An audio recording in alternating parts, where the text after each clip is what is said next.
Ladies and gentlemen, it's my privilege to introduce the messenger lecturer, Professor Richard P. Feynman of the California Institute of Technology. Professor Feynman is a distinguished theoretical physicist, and he's done much to bring order out of the confusion which has marked much of the spectacular development in physics during the post-war period. Among his honors and awards, I will mention only the Albert Einstein Award in 1954. This is an award which is made every third year and which includes a gold medal and a substantial sum of money. Professor Feynman did his undergraduate work at MIT and his graduate work at Princeton. He worked on the Manhattan Project at Princeton and later at Los Alamos. He was appointed an assistant professor here at Cornell in 1944, although he did not assume residence until the end of the war. I thought it might be interesting to see what was said about him when he was appointed at Cornell, so I searched the minutes of our Board of Trustees, and there's absolutely no record of his appointment. There are, however, some 20 references to leaves of absence, salary, and promotions. One reference interested me especially. On July 31, 1945, the chairman of the physics department wrote the dean of the Arts College stating that Dr. Feynman is an outstanding teacher and investigator, the equal of whom develops infrequently. The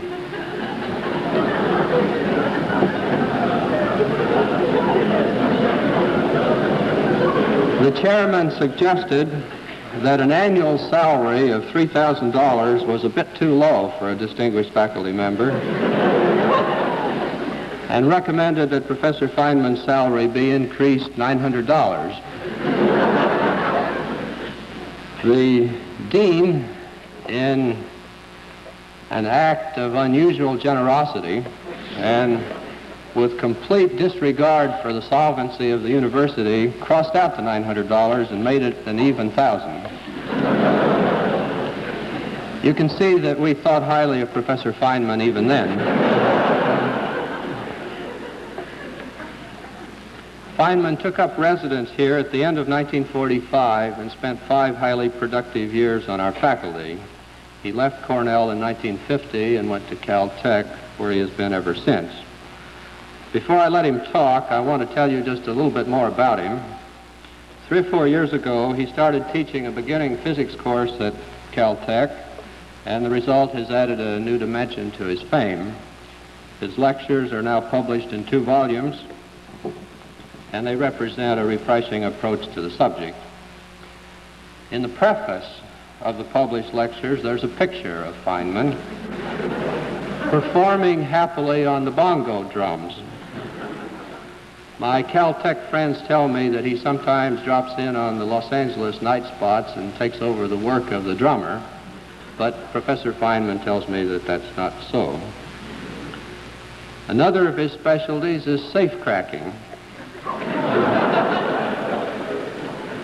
One legend says that he once opened a locked safe in a secret establishment, removed a secret document, and left a note saying, "Guess who?"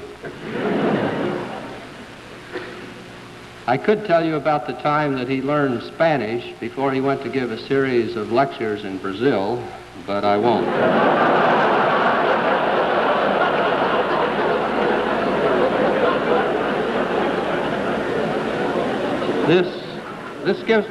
This gives you enough background, I think, so let me say that I'm delighted to welcome Professor Feynman back to Cornell. His general topic is the nature of physical law, and his topic for tonight is the law of gravitation, an example of physical law. Professor Feynman.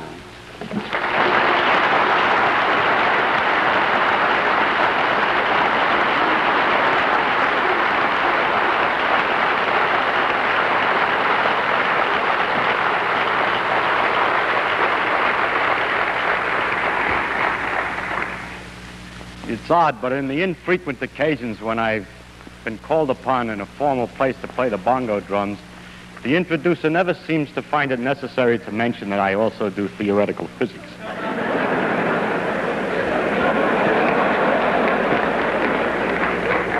I believe that's probably that we respect the arts more than the sciences. The artists of the Renaissance said that man's main concern should be for man. And yet, there are some other things of interest in the world. Even the artists appreciate sunsets and the ocean waves and the march of the stars across the heavens. And there is some reason then to talk of other things sometimes. As we look into these things, we get an aesthetic pleasure from them directly on observation. But there's also a rhythm and a pattern between the phenomena of nature, which isn't apparent to the eye, but only to the eye of analysis. And it's these rhythms and patterns which we call physical laws. What I want to talk about in this series of lectures is the general characteristics of these physical laws. That's even another level, if you will, of higher generality over the laws themselves. And it's really what I'm talking about is nature as seen as a result of detailed analysis. But only the most overall general qualities of nature is what I mainly wish to speak about. Now, such a topic has a tendency to become too philosophical because it becomes so general that a person talks in such generalities that everybody can understand him, and it's considered to be some deep philosophy.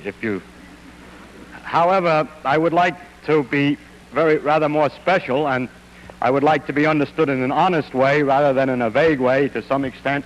And so, if you don't mind, I'm going to try to give, instead of only the generalities, in this first lecture, an example of physical law, so that you have at least one example of the things about which I am speaking generally. In this way, I can use this example again and again to give an instance to make a reality out of something which would otherwise be too abstract.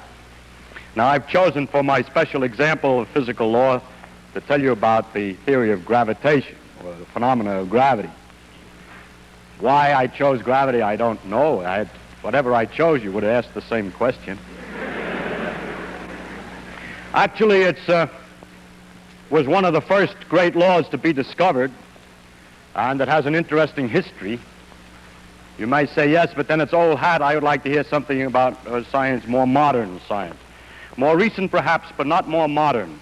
Modern science is exactly in the same tradition as the discoveries of the law of gravitation. It is only more recent discoveries that we would be talking about.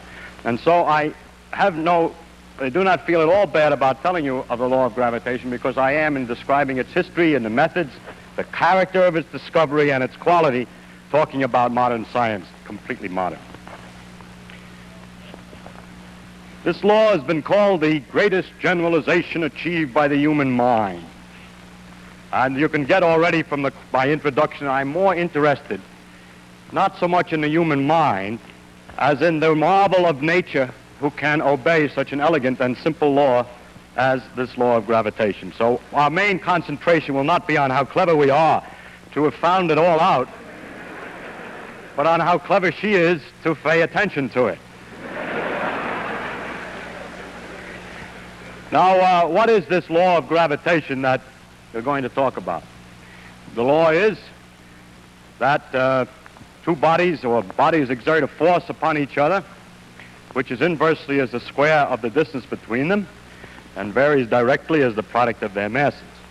And mathematically, we can write that great law down in the formula, some kind of a constant times the product of the two masses divided by the square of the distance. Now, if I add the remark that a body reacts to a force by accelerating, or by changing its velocity every second, to an extent inversely as its mass. It reacts, changes velocity more if the mass is lower, and so on, inversely as the mass. Then I have said everything about the law of gravitation that needs to be said. Everything else is a consequence, a mathematical consequence of those two things that I said. That's a remarkable enough phenomenon in itself that the next lecture will consider this in more detail. Now, I know you're not all here. I know some of you are, but you're not all mathematicians. And so you cannot all immediately see all of the consequences of these two remarks. And so what I would like to do in this lecture is to briefly tell you the story of the discovery, tell you what some of the consequences are, what the effect of this discovery had on the history of science, what kinds of mysteries such a law entails, something about the refinements made by Einstein, and possibly the relation to other laws of physics. The history of the thing, briefly, is this, that the ancients first observed the way the planets seemed to move about in the sky and concluded that they all went around, along with the Earth, went around the sun. This discovery was later made independently by Copernicus after they had forgotten that people had forgotten that it had already been made. Now, the next question that came up to study was exactly how do they go around the sun? That is, exactly what kind of motion? Do they go with the sun at the center of a circle, or do they go in some other kind of a curve? How fast do they move, and so on? And this discovery took longer to make. The times after Copernicus were times in which there were great debates about whether the planets in fact went around the sun along with the Earth, or whether the Earth was at the center of the universe, and so on. And there were considerable arguments about this. When a man named Tycho Brahe got an idea of a way of answering the question, he thought that it might perhaps be a good idea to look very, very carefully and to record where the planets actually appear in the sky, and then the alternative theories might be distinguished from one another. This is the key of modern science and is the beginning of the true understanding of nature, this idea that to look at the thing, to record the details, and to hope that in the information thus obtained may lie a clue to one or another of a possible theoretical interpretation. So Tycho, who was a rich man and owned, I believe, an island near Copenhagen, outfitted his island with great brass circles and special observing positions, situation chairs that you could look through little holes, and recorded night after night the position of the planets. It's only through such hard work that we can find out anything. When all these data were collected, they came into the hands of Kepler, who then tried to analyze what kinds of motions the planets made around the sun. And he did this by a method of trial and error. At one stage he thought he had it. He figured out that they went around the sun in circles with the sun off center, and noticed that one planet, I think it was Mars, but I don't know, was 8 minutes of arc off, and he decided that this was too big for Tycho Brahe to have made an error, and that this was not the right answer. So because of the precision of experiments, he was able to proceed and to go on to another trial, and found, in fact, ultimately this. 3 things. First, that the planets went in ellipses around the sun with the sun at a focus. An ellipse is a curve all artists know about because it's a foreshortened circle, or children know about because somebody told them that if you take a string and tie it to 2 tacks and put a pencil in there, it'll make an ellipse. These 2 tacks are the foci, and if the sun is here, the shape of the orbit of a planet around the sun is one of these curves. The next question is, and going around the ellipse, how does it go? Does it go faster when it's near the sun, slower when it's further from the sun, and so on? We take away the other focus, we have the sun then and the planet going around. And Kepler found the answer to this too. He found this, that if you put the position of the planet down at 2 times separated by some definite time, let's say 3 weeks, and then at another place in the orbit, put the positions of the planets again separated by 3 weeks, and draw lines from the sun to the planet, technically called radius vectors. But anyway, lines from the sun to the planet, then the area that's enclosed in the orbit of the planet and the 2 lines that are separated by the planet's position 3 weeks apart is the same no matter what part of the orbit the thing is on. So that it has to go faster when it's closer in order to get the same area as it goes slower when it's further away, and in this precise manner. Some several years later, he found the 3rd rule, and that had not to do with the exactly motion of a single planet around the sun, but related the various planets to each other. And it said that the times that it took the planet to go all the way around was related to the size of the orbit, and that the times went as the square root of the cube of the size of the orbit, and for the size of the orbit is the diameter all the way across the biggest distance on the ellipse. So he has these three laws, which are summarized by saying it's an ellipse, and that equal areas are swept in equal times, and that the time to go around varies as a 3/2 power of the size, the square root of the cube of the size. So there's three laws of Kepler, which is a very complete description of the motion of the planets around the sun. The next question was, what makes them go around? Well, how can we understand this in more detail? Or is there anything else to say? In the meantime, Galileo was investigating the laws of motion. Incidentally, at the time of Kepler, the problem of what drove the planets around the sun was answered by some people by saying that there were angels behind here beating their wings and pushing the planet along around orbit. As we'll see, that answer is not very far from the truth. The only difference is that the angels sit in a different direction and the wings go in a different direction.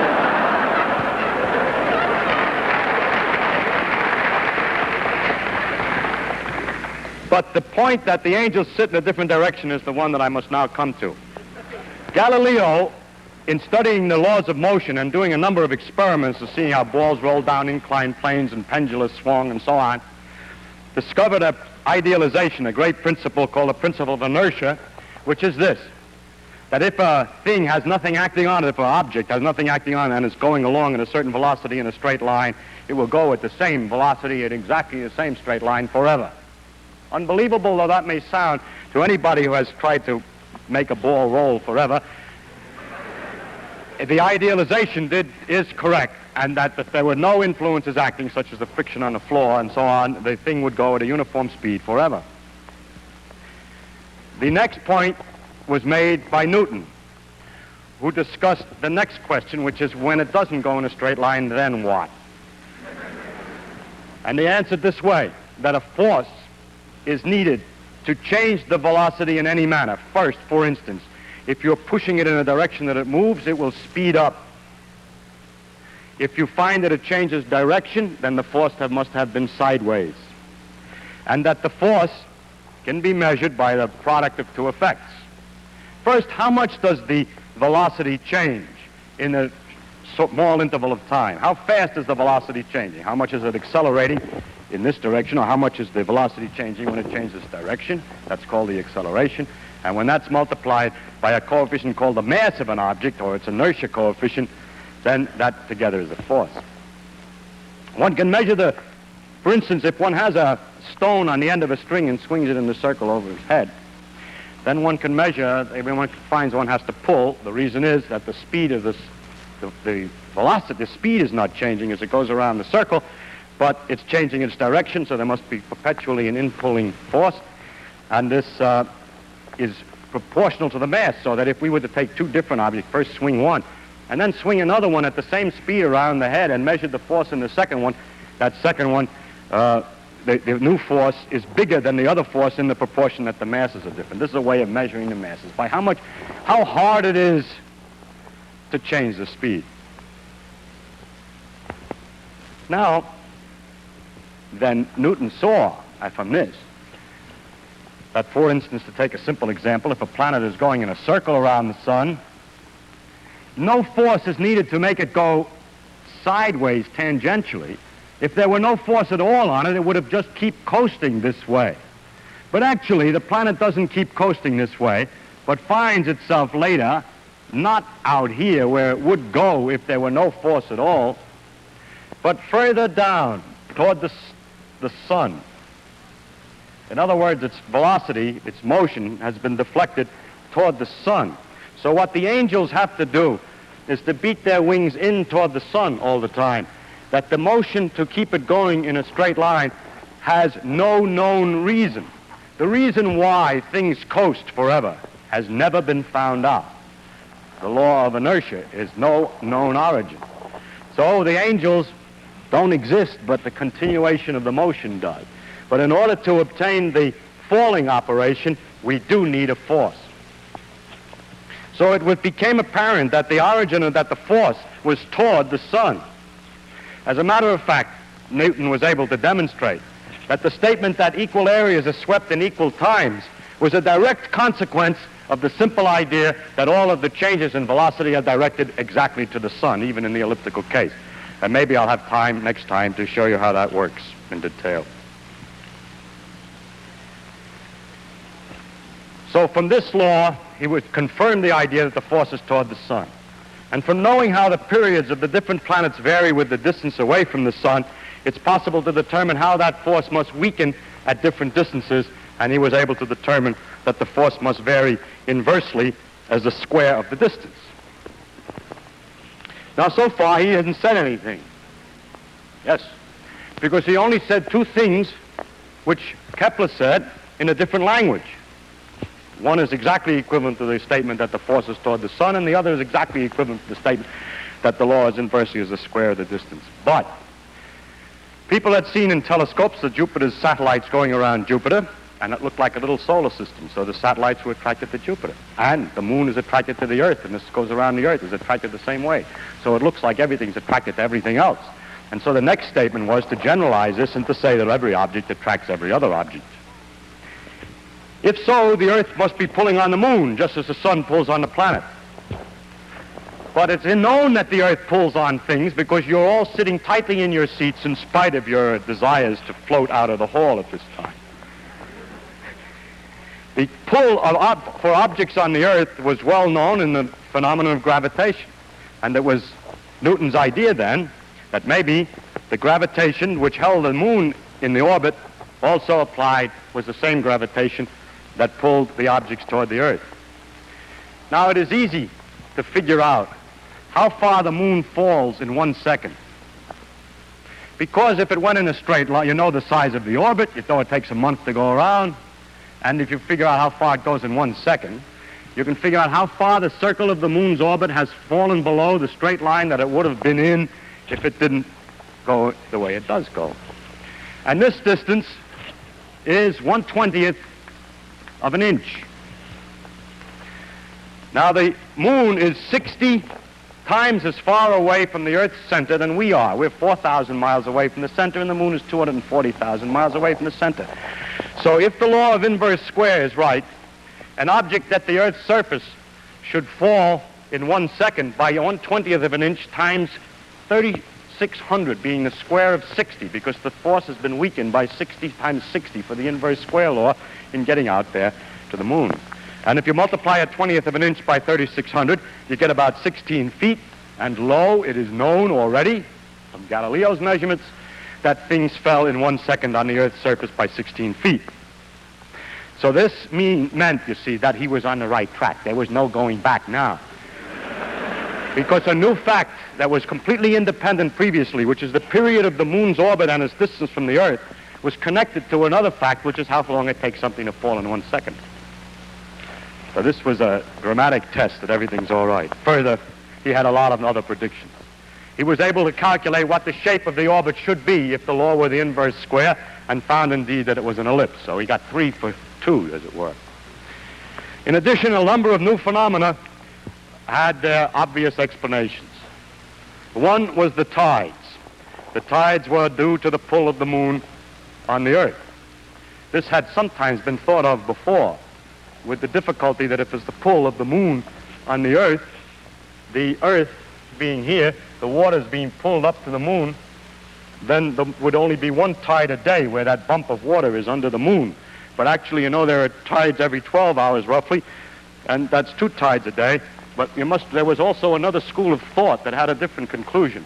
Their theory was that it was the Earth that was pulled by the moon away from the water.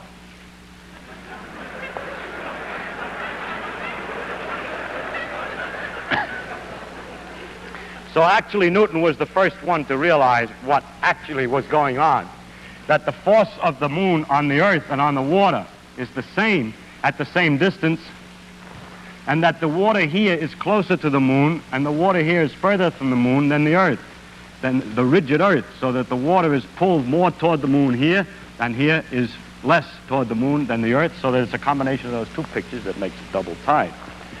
Actually, the Earth does the same trick as the moon. It goes around a circle, really. I mean, the force of the moon on the Earth is balanced, but by what? By the fact that just like the moon goes in a circle to balance the Earth's force, the Earth is also going in a circle. Actually, the center of the circle is somewhere inside the Earth.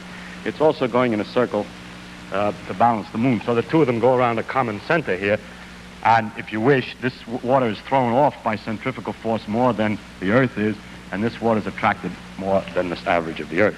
At any rate, the tides were then explained, and the fact that there were 2 a day. A lot of other things became quite clear. Why the Earth is round, because everything gets pulled in. And why it isn't round, because it's spinning so that the outside gets thrown out a little bit and it balances. And why the sun and moon are round, and so on. Now, as the science developed and measurements were made ever more accurately, the tests of Newton's law became much more stringent.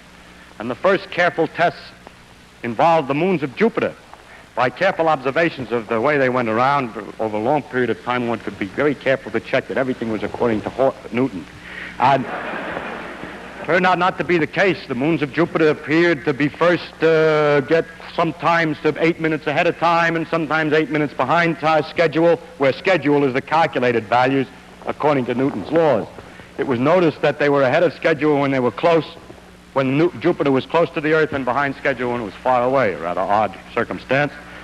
And Mr. Römer, having confidence in the law of gravitation, came to an interesting conclusion, that it takes light some time to travel from the moons to the Earth, and that what we're looking at when we see the moons are not how they are now, but how they were the time ago that it took the light to get here. Now, when Jupiter's near us, it takes less time for the light to come, and when Jupiter's further, it takes longer time, so he had to correct the observations for the differences in time, and by the fact that they were this much too early or that much too late, was able to determine the velocity of light. This was the first demonstration that light was not an instantaneously propagating material. I bring this particular matter to your attention because it illustrates something. That when a law is right, it can be used to find another one. That by having confidence in this law, if something is the matter, it suggests perhaps some other phenomenon. And if we had not known the law of gravitation, we would have taken much longer to find the speed of light, because we would not have known what to expect of Jupiter's satellites. This process has developed into an avalanche of discoveries. Each new discovery permits the tools for much more discovery, and this is the beginning of that avalanche, which has gone on now for 400 years in a continuous process, and we're still avalanching along at high speed at this time.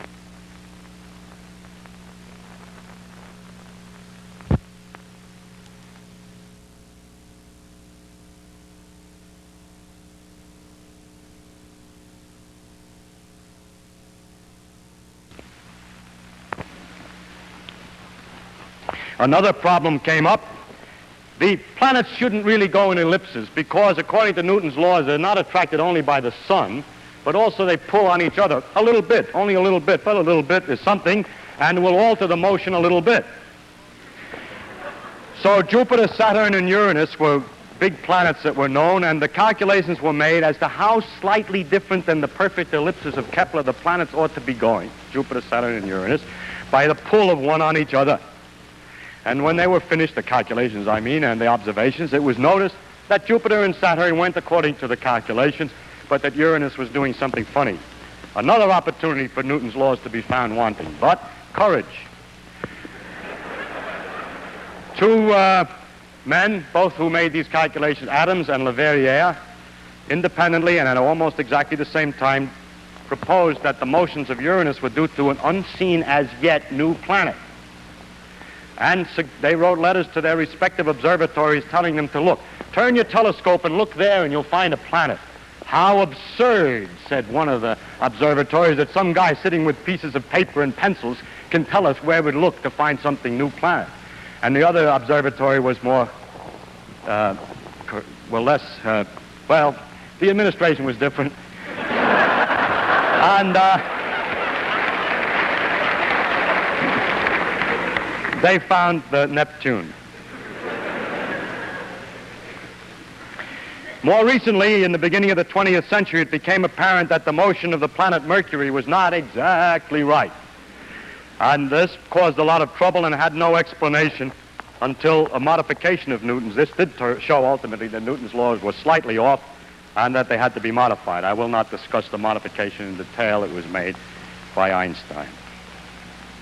Now the question is, how far does this law extend? Does it extend outside the solar system? And so I show on the first slide evidence that the law of gravitation is on a wider scale than just the solar system. Here is a series of 3 pictures of a so-called double star. There's a third star, fortunately, in the picture, so you can see that they're really turning around and that nobody just simply turned the frames of the pictures around, which is easy to do on astronomical pictures. But the stars are actually going around. And by watching these things and plotting the orbit, you see the orbit that they make on the next slide. It's evident that they're attracting each other and that they're going around in an ellipse. According to the way expected, these are a succession of pictures going for all these different periods of time. I think, yes, it goes around this way. And they didn't see it well when it was too close, and here it is in 1905. My slide is very old. It's gone around maybe once more since.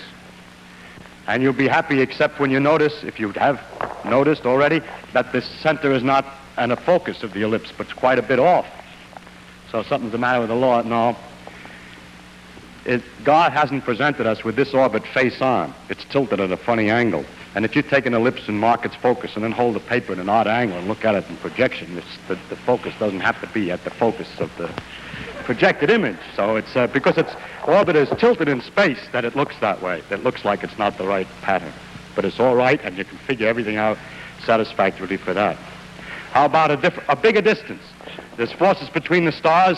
Does it go any further than these distances which are not more than 2 or 3 times the solar system's diameter? Here's something in the next slide that's 100,000 times as big as the solar system in diameter. And this is a large number of stars, tremendous number of stars. This white spot is not a solid white spot. It's just because of the failure of our instruments to resolve it. But are very, very tiny dots, just like the other stars, well separated from one another, not hitting each other, each one falling through and back and forth through this great globular cluster. It's one of the most beautiful things in the sky, as good as sea waves and sunsets. And the distribution of this material, it's perfectly clear that the thing that holds this together is the gravitational attraction of the stars for each other. And the distribution of the material in the sense of how the stars peter out as you go out in distance permits one to find out roughly what the law is of force between the stars, and of course it comes out right that it is roughly the inverse square. The accuracy of these calculations and measurements is not anywhere near as careful as in the solar system. Onward, as gravity extends still further. This is a little pinpoint inside of a big galaxy, and the next slide shows a typical galaxy. And it's clear that this thing again is held together somehow, and the only candidate that's reasonable is gravitation. But when we get to this size, we haven't any way any longer to check the inverse square law. But there seems to be no doubt that these great agglomerations of stars and so these galaxies, which are 50 to 100,000 light years across, the solar system is, well, from the Earth to the Sun is only 8 light minutes. This is 100,000 light years that the gravity is extending even over these distances. And in the next slide is evidence that it extends even further. Here is what is called a cluster of galaxies. There's a galaxy here and here and here. There are galaxies here. They're all in one lump of galaxies, analogous to the cluster of stars, but this time what's clustered are those big babies that I showed you in this previous slide. Now this is as far as, it's about 1/10, or well, 100th maybe, of the size of the universe, and as far as we have any direct evidence that gravitational forces extend. So the Earth's gravitation, if we take the view, has no edge, as you may read in the newspapers, when the planet gets outside the field of the gravitation.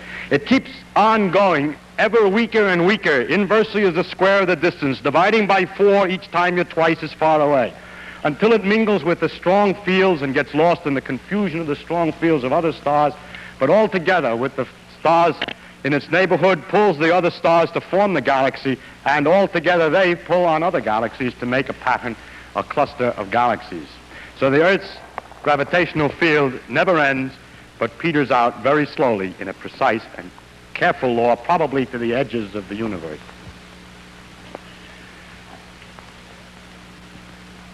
The law of gravitation is different than many of the other, well, is very important in the economy or in the machinery of the universe. There are many places where gravity has its practical applications as far as the universe is concerned. But atypically, among all the other laws of physics, gravitation has relatively few practical applications. I mean, the new knowledge of the law, it has a lot of applications. It keeps people in their seats and so on. But it has few, the knowledge of the law has few practical applications, relatively speaking, compared to the other laws. This is one case in which I picked an atypical example. It is impossible, by the way, by picking one example of anything, to avoid picking one which is atypical in some sense. That's the wonder of the world. The only applications I could think of were first in some geophysical prospecting, in predicting the tides, nowadays, more modernly, in working out the motions of the satellites and planet probes and so on that we send up, and also modernly to calculate the predictions of the planet's position, which have great utility for astrologers to publish their predictions and horoscopes in the magazines. That's the strange world we live in, that all the advances in understanding are used only to continue the nonsense which has existed for 2,000 years. Now, that shows that gravitation extends to the great distances, but Newton said that everything attracted everything else. Do I attract you? Do I attract you? I was going to say, do I attract you physically? I didn't mean that. What I mean is, is it really true that two things attract each other? Can we make a direct test and not just wait for the planets and look at the planets to see if they attract each other? And this experiment, the direct test, was made by Cavendish on equipment which you see indicated on the next slide. If I got my slides right. Well, I made a mistake. I was talking about the importance of the gravitation. I was overwhelmed by my clever remark about astrologers and forgot to mention the important places where gravitation does have some real effect in the behavior of the universe. And one of the interesting ones is the formation of new stars. In this picture, which is a gaseous nebula inside our own galaxy, and there's not a lot of stars, but it's gas, there are places where the gas has been compressed or attracted to itself here. It starts perhaps by some kind of shock waves to get collected, but the remainder of the phenomenon is that gravitation pulls the cloud of gas closer and closer together. So big mobs of gas and dust collect and form balls, which as they fall still further, the heat generated by the falling lights them up and they become stars. And we have in the next slide some evidence of the creation of new stars. It is unfortunately harder to see than I thought it was when I looked at it before. But this is not exactly the same as this. This bump here is further out than here, and that this also has a new dot here. I have found better examples, but we're unable to produce a slide. There is one example of a star patch, a light that grew in a place within 200 days. So that when it was in the same kind of a condition of a gas cloud, when the gas collects too much together by gravitation, stars are born. And this is the beginning of new stars. So the stars belch out dirt and gases when they explode sometimes, and the dirt and gases then collect back again and make new stars. Sounds like perpetual motion. I now turn to the subject I meant to introduce, which was the experiments on the small scale to see whether things really attract each other. And I hope now that the next slide does indicate, this is the second try, Cavendish's experiment. The idea was to hang by a very, very fine quartz fiber a rod with two balls. and then put two large lead balls in the positions indicated here next to it on the side. Then, because of the attraction of the balls, there would be a slight twist of the fiber. It had to be done so delicately because the gravitational force between ordinary things is very, very tiny indeed. And there it was. And it was possible then to measure the force between these two balls. Cavendish called his experiment weighing the Earth. We're pedantic and careful today. We wouldn't let our students say that. We would have to say they're measuring the mass of the Earth. You know? But the reason he said that is the following.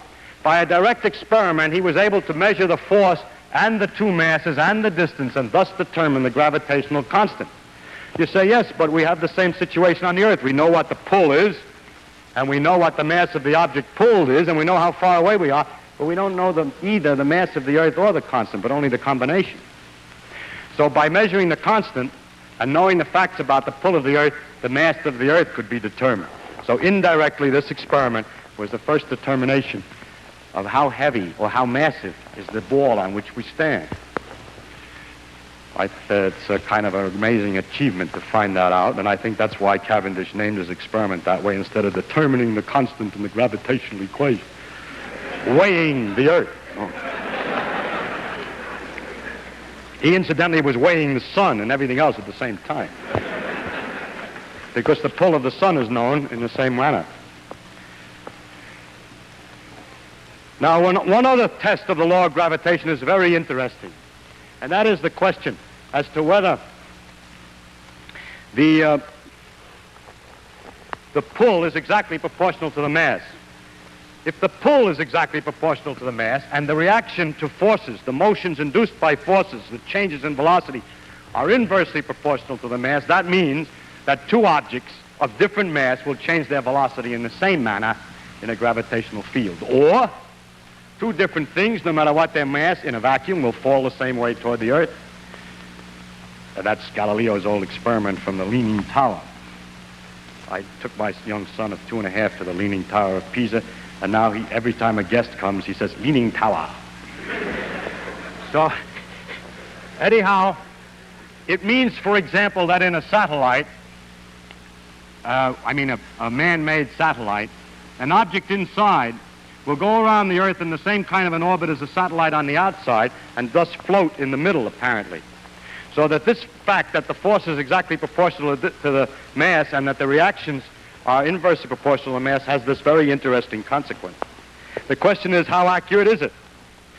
And it has been measured by an experiment by a man named Ertvoss in 1909, and very much more recently and more accurately by Dickey, and it is known that 1 part in 10,000 million, the mass is exactly proportional. The forces are exactly proportional to the mass.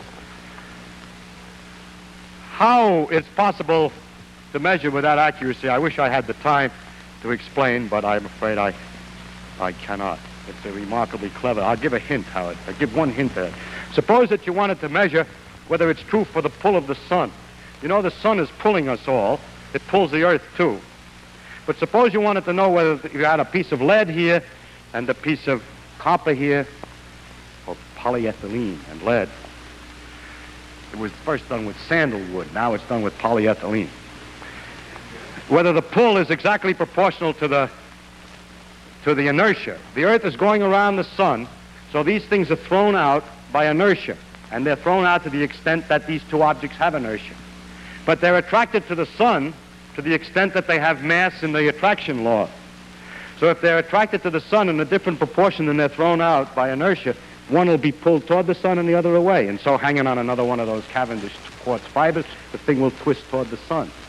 It doesn't twist to this accuracy, so we know that the sun's attraction for these two objects is exactly proportional to their centrifugal effect, which is inertia. So the force of attraction on an object is exactly proportional to its coefficient of inertia. In other words, its mass. I should say something about the relation of gravitation to other forces, to other parts of nature, other phenomena in nature, and I'll have more to say of a general quality later. But there is one thing that's particularly interesting, and that is that the inverse square law appears again. It appears in the electrical laws, for instance. that electricity also exerts forces inversely as the square of the distance, this time between charges. And one thinks perhaps inverse square of the distance has some deep significance.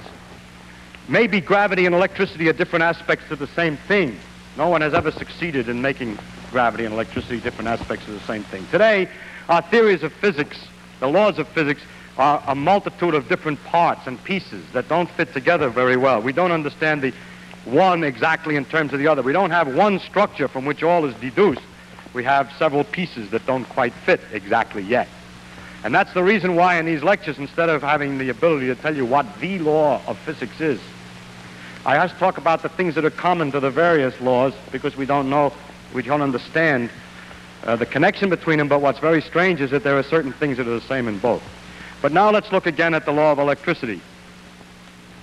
The law goes inversely as the square of the distance. But the thing that is remarkable is the tremendous difference in the strength of the electrical and gravitational laws. People who want to make electricity and gravitation out of the same thing will find that electricity is so much more powerful than gravity that it's hard to believe they could both have the same origin. Now, how can I say one thing is more powerful than another? It depends upon how much charge you have and how much mass you have. I'm certainly, you can't talk about how strong gravity is by saying I take a lump of such and such a size, because you chose the size. If we try to get something that nature produces her own pure number that has nothing to do with inches or years or anything to do with our own dimensions, we can do it this way. If we take the fundamental particles, such as an electron, any different ones will give different numbers, but to get an idea of the number, take electrons. 2 electrons, a fundamental particle. It's an object. It's not something I don't have to tell you what units I measure in. It's 2 particles that are fundamental particles. And they repel each other inversely as the square of the distance due to electricity. And they attract each other inversely as the square of the distance due to gravitation. Question: what is the ratio of the gravitational force to the electrical force? And that is illustrated on the next slide. The ratio of the gravitational attraction to the electrical repulsion is given by a number with 42 digits. And goes off here. This is written very carefully out, so that's 42 digits. Now, therein lies a very deep mystery. Where could such a tremendous number come from? That means if you ever had a theory from which both of these things are to come, how could they come in such disproportion? From what equation has a solution which has, for one, 2 kinds of forces, an attraction and a repulsion, with that fantastic ratio? People have looked for such a large ratio in other places. They're looking for a large number. They hope, for example, that there's another large number. And if you want a large number, why not take the diameter of the universe to the diameter of a proton? Amazingly enough, it also is a number with 42 digits. And so an interesting proposal is made that this ratio is the same as the ratio of the size of the universe to the diameter of a proton. But the universe is expanding with time. And that would mean the gravitational constant is changing with time. And although that's a possibility, there's no evidence to indicate that it's in fact true, and there are several difficulties, partial indications that it doesn't, that the gravitational constant has not changed in that way. So this tremendous number remains a mystery. I must say, to finish about the theory of gravitation, 2 more things. One is that Einstein had to modify the laws of gravitation in accordance to his principles of relativity. The first was, one of the principles was that effects cannot occur instantaneously, while Newton's theory said that the force was instantaneous. He has to modify Newton's laws. They have very small effects, these modifications. One of them is all masses fall. Light has energy, and energy is equivalent to mass, so light should fall. And it should mean that light going near the sun is deflected. It is. And also the force of gravitation is slightly modified in his theory, so that the laws slightly change, very, very slightly, and it is just the right amount to account for the slight discrepancy that was found in the movement of Mercury. Finally, with the connection to the laws of physics on a small scale, we have found that the behavior of matter on a small scale obeys laws so different, very different than things on a large scale. And so the question is, well, how does gravity look on a small scale? What is called the quantum theory of gravity? There is no quantum theory of gravity today. People have not succeeded completely in making a theory which is consistent with the uncertainty principles and the quantum mechanical principles. I'll discuss these principles in another lecture. Now, finally, you will say to me, yes, you told us what happens, but what is this gravity? Where does it come from, and what is it? Do you mean to tell me that the planet looks at the sun, sees how far it is, takes the inverse of the square of the distance, and then decides to move in accordance with that law and move? In other words, although I've stated a mathematical law, I haven't given you no clue as to the mechanism. I will discuss the possibility of doing this in the next lecture, which is the relation of mathematics to physics. But finally, in this lecture, I would like to remind, just at the end here, to emphasize some characteristics that the gravity has in common with the other laws that we have mentioned as we passed along. The first is that it's mathematical in its expression. The others are that way too. We'll discuss that next time. Second, it's not exact. Einstein had to modify it. We know it isn't quite right yet because they have to put the quantum theory in. That's the same with all our other laws. They're not exact. There's always an edge of mystery. There's always a place that we have some fiddling around to do yet. That, of course, is not a property, probably not a property. It may or may not be a property of nature, but it certainly is common with all the laws as we know them today. It may be only a lack of knowledge. But the most impressive fact is that gravity is simple. It is simple to state the principle completely and have not left any vagueness for anybody to change the ideas about. It's simple and therefore it's beautiful. It's simple in its pattern. I don't mean it's simple in its action. The motions of the various planets and the perturbations of one on another can be quite complicated to work out. Or to follow how all those stars in the globular cluster move is quite beyond our ability. It's complicated in its actions, but not in the basic pattern or the system underneath the whole thing, as that's a simple thing. That's common in all our laws. They all turn out to be simple things, although complex in their actual actions. Finally comes the universality of the gravitational law, the fact that it extends over such enormous distances. That Newton, in his mind worrying about the solar system, was able to predict what would happen in an experiment of Cavendish, where Cavendish's little model of the solar system, the two balls attracting, has to be expanded 10 million times to become the solar system. And then 10 million times expanded once again, and we find the galaxies attracting each other by exactly the same law. Nature uses only the longest threads to weave her patterns, so that each small piece of her fabric reveals the organization of the entire tapestry. Thank you.